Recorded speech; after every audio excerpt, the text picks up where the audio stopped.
Put your helmet right on the pad. Lower, Red. Lower. Lower. Lower. Too high. That's better, Morgan. That's good.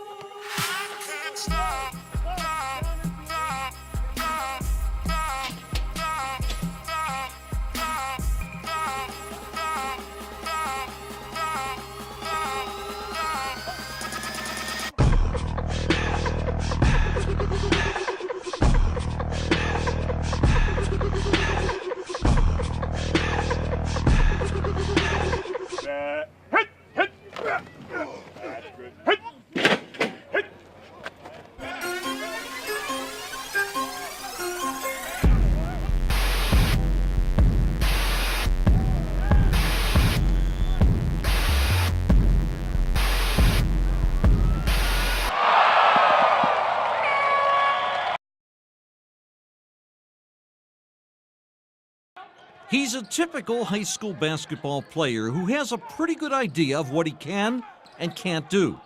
For example, some kids know they can't jump. Other kids know they can't shoot. Dez Scruggs of Hughes Center knows he can't see. Honest.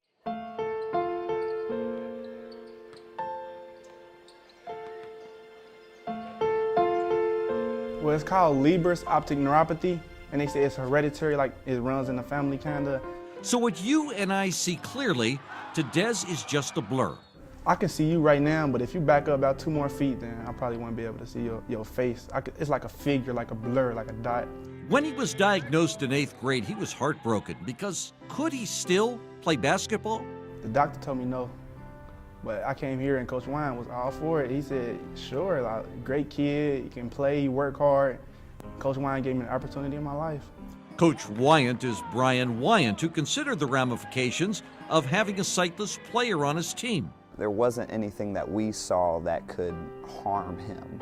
And, you know, what he brought to the team was way more than, than anything else. Baseline, baseline, get baseline, baseline! So for the past 4 years, Dez Scruggs has defended, has rebounded, even has shot baskets for the Big Ren. I never told anyone this, but when I go to the free throw line, I can't see the basket. But I make every free throw. So, how do you do that? I ask myself that question. I don't know. So how does he do this? His teammates call out his name to telegraph a pass. And his coach picks his spots to play him, and he does play him. After all, he's a relentless defender and a great leader. He would even come in the mornings when nobody else was here, and he would go over the plays on the floor by himself just to try to figure out what he could do to gain an advantage on everybody else.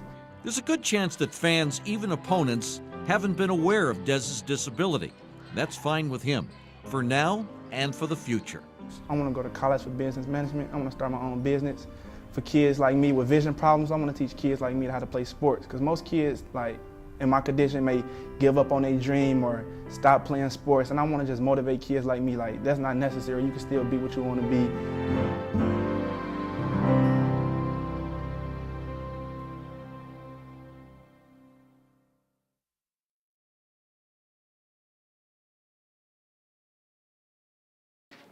If you didn't know any better, it just looked like your normal, mild-mannered training camp.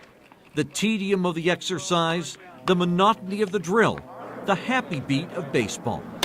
Not so, according to the pitching coach. There's a lot of angry people in this camp.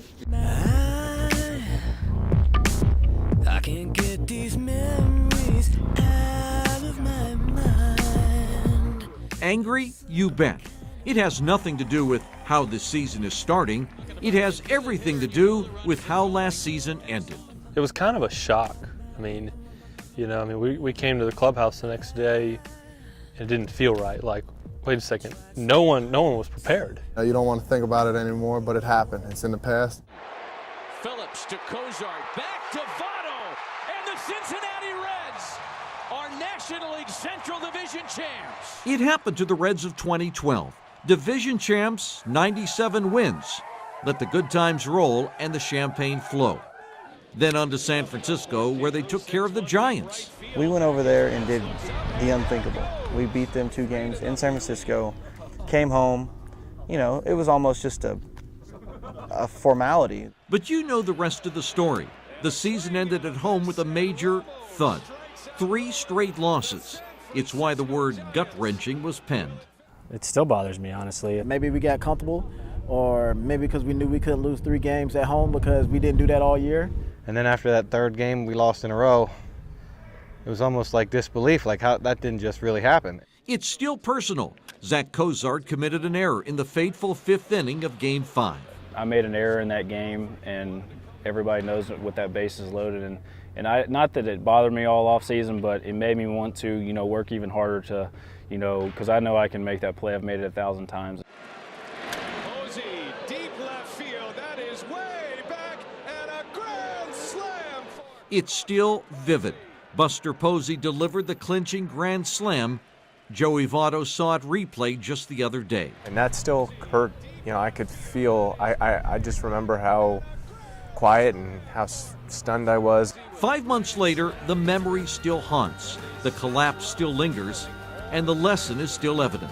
Never assume the series is over. And not that we did, not that we were going out there and just throwing our gloves out there, but, there was a feeling that the series was over. I don't know what really happened, but the only thing I know in the back of my head is that we got to punish these guys. We got to put them in the dirt.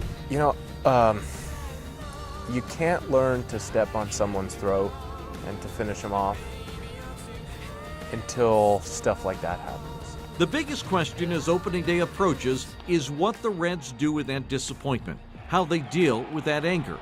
Another baseball season gives them that chance.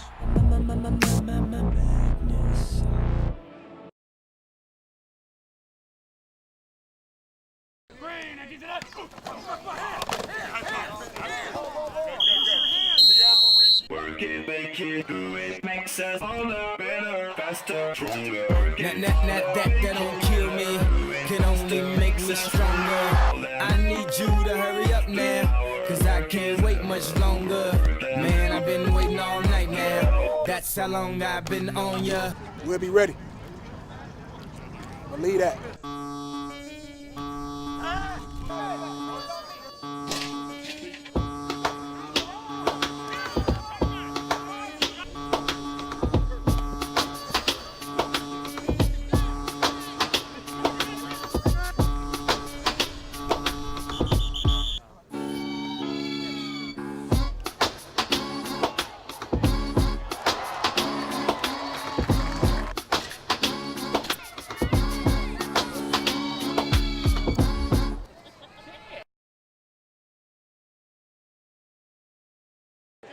It was hard to say if the sun was going to show up Sunday at Soldier Field. It took its good old time getting there. Windy City? Not much. Muggy City was more like it. And Crazy City. Bear fans in gaudy hats. Bengal fans with plenty of confidence. Fans from the storied Tremaine Mack era? Huh? These Bengals from a far different time have a far better outlook. But 2 plays into the Bengals' first series, Charles Tillman picked off Andy Dalton. He jumped the route, he turned it over. And then when the defense had a chance to get off the field in 3rd and 17, Jay Cutler and Brandon Marshall got 18 yards and a first down. The Bears looked big there. They looked even bigger 2 plays later when Martellus Bennett outjumped a couple of Bengals, 7-0 Chicago. For a time, things just weren't going the Bengals' way. They were losing, and when they made a good defensive stand, the Bears punted the ball to the 3. The Bengals would have to go 97 yards to score with it. Obviously, it's not the best field position when you're backed up like that, but you just got to get out of there. You got to get the ball moving. You got to move the chains a couple of times, and we did that, and then we hit some big plays. Ben Jarvis Green Ellis lugged the ball out, then Dalton to Tyler Eifert for a gain of 17. Several plays got the ball to midfield, then Dalton threw deep to A.J. Green, who shouldered Charles Tillman out of his way and caught the ball. And Tillman's a good one. He's a great corner, man, very crafty. Probably one of the best in the game, one of the best I went up against. So. He is good, but 3 plays later, A.J. turned Tillman around. A clean target. It was tied at 7. But into the second quarter, Tillman got the better of this match. The pass is there, but it glances off A.J.'s hands, and Tillman picks this one off inside the 20. That took my eyes off a little bit, but that's what I demanded myself. I demanded myself with greatness, and that can't happen. It didn't seem to matter at the time. The Bengals got the ball back and got back to business. Dalton, a perfectly thrown ball on third down. Again, the distribution was varied. Bernard ran the ball a couple of times, and 14 yards came when Dalton looked in and hit Eifert. From the 46, Jennings was on Green. Dalton double pumped, and then Green was so open, he was able to slow down and wait for the pass. The Bengals were leading it 14-7. Should have been that way at the half, but Dre Kirkpatrick gave the Bears extra yardage when he roughed on a punt, and it mattered because Robbie Gould of the Bears finished the half with a 58-yard field goal. The Bengals' lead at halftime was 14-10. It didn't appear that much had changed in the locker room at the half. The Bengals came out pitching and catching with regularity in the third. They needed 8 on a third down. Dalton went to Jermaine Gresham and got 10. They needed 10 on a third down. Dalton went to A.J. Green and got 13. An interference put the ball even closer, and then Ben Jarvis Green Ellis finished the drive from 5 yards away. The Bengals had a 21-10 lead and had to be feeling confident. It was never really the case where we thought we had it in hand. I think we thought we were playing well, and that we need to continue that. The mood changed largely on one play early in the third quarter, a play that Jay Cutler improvised. 3rd and 7, Cutler was able to avoid the rush. He stepped up close to the line and flipped the ball to Marshall. It was a 30-yard gain that woke up the crowd. I think we need a call. He made plays when it mattered and when it counted. And third downs, we got to get him off the field. That play extended the drive, and Matt Forte finished it off with this run. The Bengals' lead was down to 4 points. Then came 2 game changers early in the final quarter. The Bears were on the march when Cutler threw poorly, and Vontaze Burfict picked it off, and the Bengals were in Bears territory. But then the Bengals advanced inside the Bears' 20 again. Muhammad Sanu lost the ball as he was trying to pick up some extra yards. Yeah, I was just making sure I got the first down, and he was able to stick his head in there and make a play on it. A couple of things happened on this drive. Twice in the span of 3 plays, the Bengals had to call timeouts. They were out of timeouts with 8 minutes to go. Well, with the injuries we had, and we had the injuries at linebacker, and they were confused with the different personnels, and I think that's my fault. But the guys were, and we unfortunately had to take those calls. On the same series, Cutler made another play that was just right for the moment. 2nd and 20, he wanted to pass, saw no one, and then the middle of the field opened up. He picked up 18 of those yards. From the 19-yard line, he found Brandon Marshall one last time, and the Bears had come all the way back and then some.